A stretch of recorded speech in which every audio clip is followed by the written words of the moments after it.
Okay, so I told you I was going to post a video of a game in which I had forced a draw, and this is that video. Someone on YouTube reminded me that I had failed to post it yet. Honestly, I forgot about it. There's just too much other stuff going on.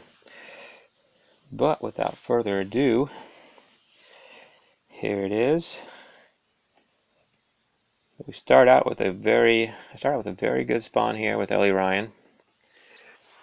Oh, and one thing I need to mention when I say I forced a draw, this is the only tribe I have managed to do that with, and I've done it quite a bit now. I only have this is my second video on YouTube showing it. So if you look through my YouTube videos for Pros Defense, it actually shows it in more detail, and in the comments it actually shows the actual recipe, which requires a dragon, which is probably why this is the only tribe I have successfully managed to pull it off with.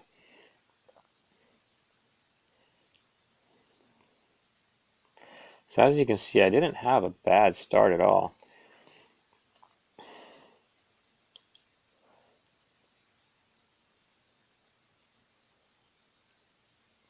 I mean, I recorded this up to turn 11 or 12, and then it skips to turn 21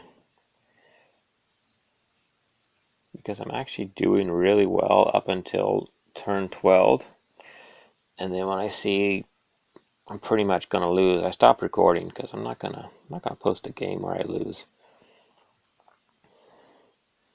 And I lose on average about half of the games I play, but the majority of them are at least between 5 and 8 players. So saying I will lose half of the games, if you consider they're larger FFAs, more players, it's not such a bad thing.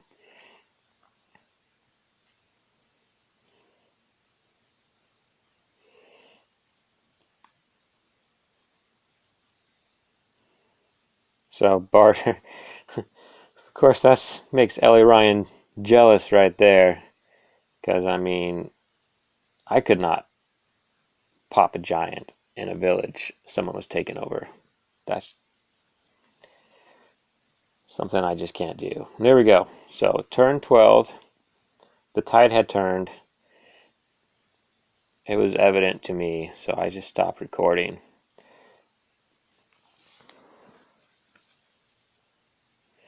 But I held out long enough. I was able to get some dragons. And that's when I started to think, my capital is highly defendable. And if you look at this capital, it's got land behind it and a good amount of land in front of it.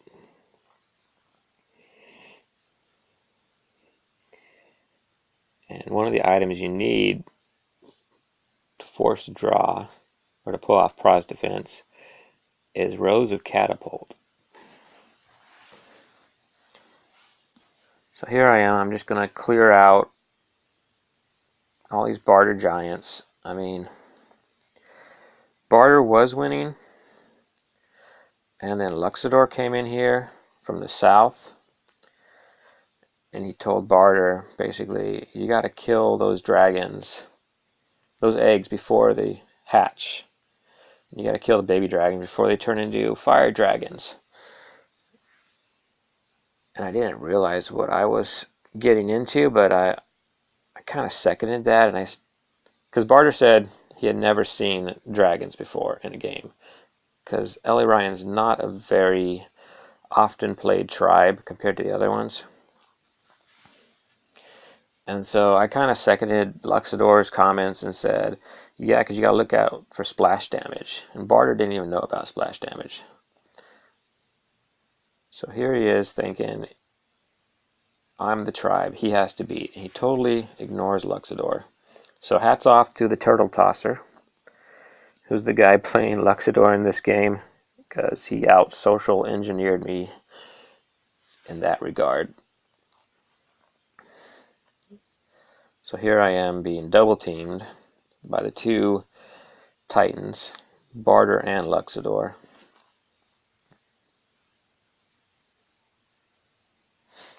So as far as rows of catapults, I don't have enough room, or I didn't on turn 21 when I resumed this game. I didn't have enough room behind my two villages to put... Okay, so these two cities weren't enough. So using the power of dragons and knights together, I've managed to secure a third city, and I'm going for my fourth here. And that's really what I'm going to need to pull off this defense. It's going to be... That was wrong. It's going to be this area right here. And that's all I managed to secure.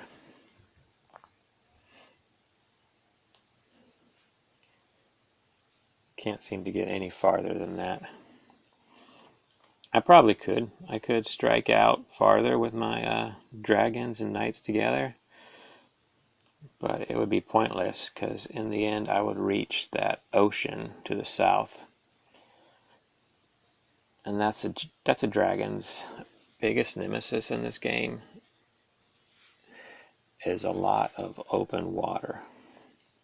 Once a dragon gets over the water, he's really not any stronger than a defender battleship. And Luxador, trust me, I'm sure he's got plenty of battleships.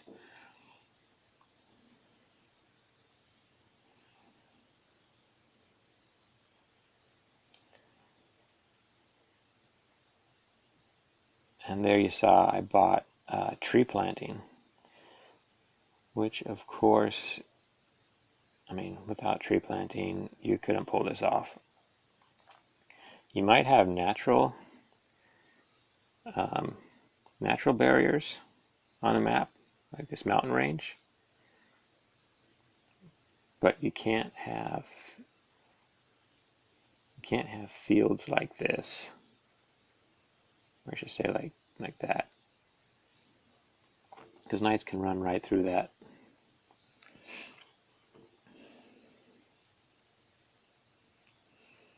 So I couldn't afford to plant trees everywhere I needed to, so I'm just slowly shoring up my defenses, my defensive line, as I can afford it.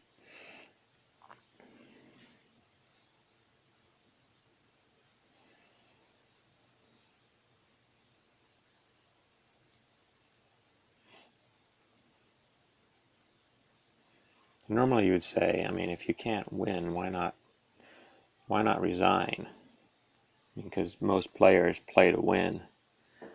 But I mean, I don't really play to win. I play not to lose, which sounds really stupid when I hear myself say it. Because, I mean, everyone plays not to lose.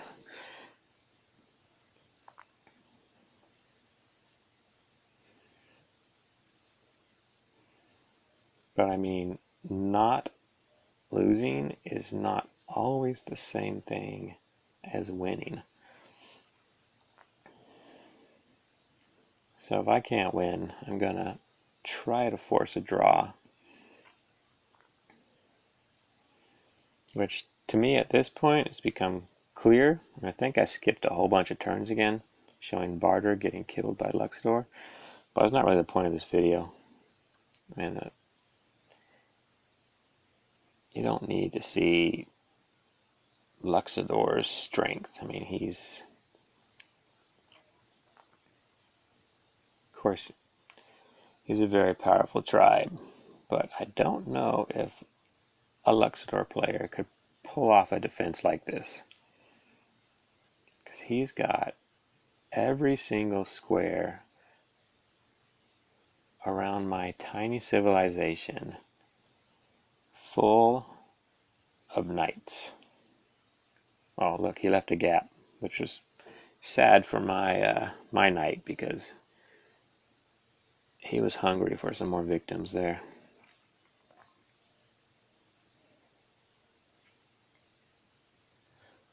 So we have all the ingredients we need now. We have rows of catapults, which these are pretty weak rows of catapults. There's not many there, but it's enough. It's clearly enough. Rows of catapults. We have dragons on perches, which is just my way of saying these dragons can attack people in that defensive row there of trees and mountains without being attacked back. That's what I call a dragon's perch, or perched dragon. And then we have our air gap defensive line, and we have our knights just in case. I mean, I pulled this off before where I had more room for catapults, and the knights were 100% not necessary. Just with dragons and catapults alone, I was able to hold out non-stop.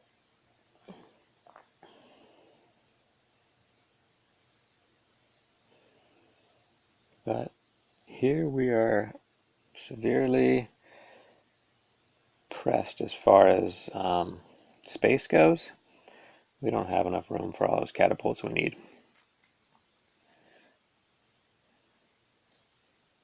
So we have to rotate.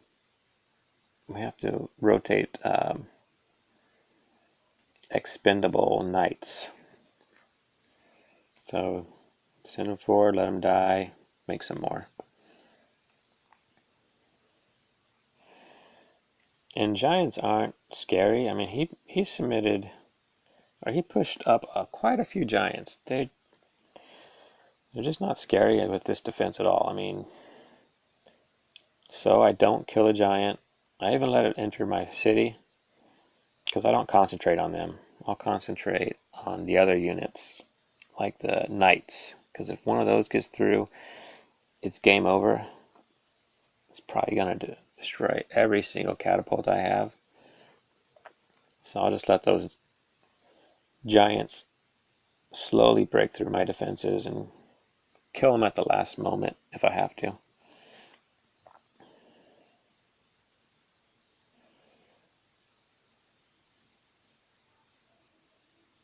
Look, he even got away with a full health giant there on the left.